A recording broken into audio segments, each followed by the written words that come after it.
Usiądź lub połóż się wygodnie. Spokojnie i delikatnie zamknij oczy.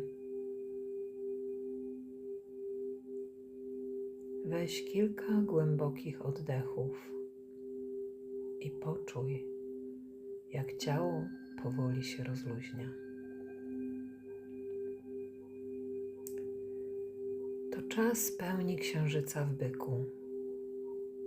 Wyjątkowy moment w roku, który przynosi spokój, ugruntowanie i powrót do siebie.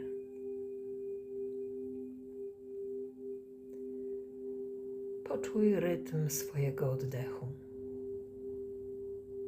Pozwól, aby Twoje ciało i umysł powoli zanurzyły się w tej chwili